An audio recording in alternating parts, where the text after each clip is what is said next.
This is the history of the Battle of Mbumbi, 1622. This is the history of the African kingdom that refused to bow to the Portuguese army. Pay attention. Akebulan. You see, in the early 1600s, the Portuguese were spreading their army across Africa. But an African kingdom refused to bow to them. That African kingdom is known as the Kingdom of Ndongo, in what you know today as Angola. This battle happened in the year 1622. You see, the Portuguese had everything. They had guns, they had muskets, they had merchants, they had ships. Yet, this African country refused to bow to them. Pay attention. You see, the Portuguese needed access into the interior part of Ndongo kingdom. They expected Ndongo to fall, just like every other territory in Africa.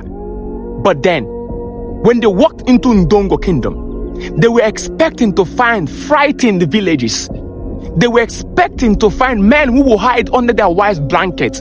But they were surprised. They were shocked with what they found. What did they find? They found warriors. They found organized resistance.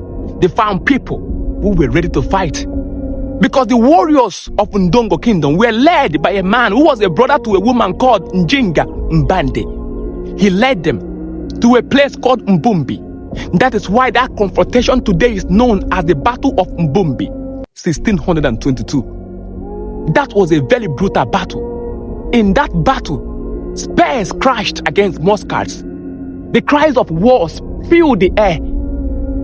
In that battle, a lot of things happened. Warriors charged into gunfire. And when the battle was over, the battlefield told the story.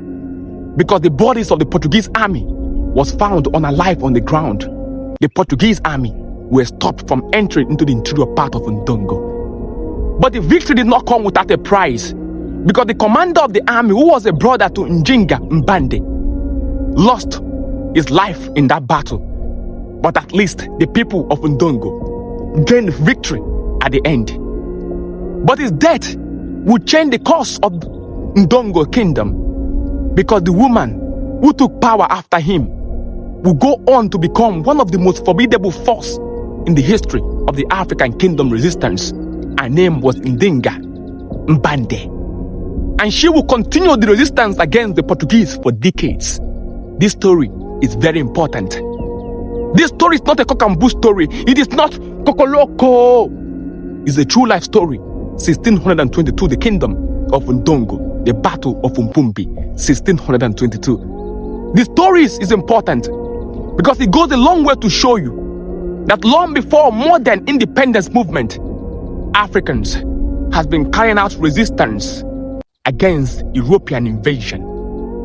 The story of the Battle of Mbumbi shows you that Africa was not a kingdom waiting to be conquered. Africa is a kingdom that we're ready to fight. We have been fighting, and many times we won.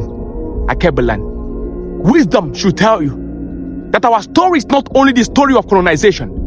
Our story is about the story of empires that stood their ground and fought for their territory. If you know who your fathers were yesterday, you will know who you are today, and that will inform the generations to be born. Our story did not start with chains. Our story began with freedom, which is why we must pass to the next generation. This story must be passed to generations unborn. It will never end. So our people will know who they are. Because a river that forgets its source will dry up. A tree without its fruit will soon fall. Akebulan. Wisdom na water. Wisdom is the principal thing. Let the story continue to be told from generation to generation. Let it be told that you stood your ground, Akebulan. You stood your ground in a time like that, Akebulan. Let it be told. That the song bear witness.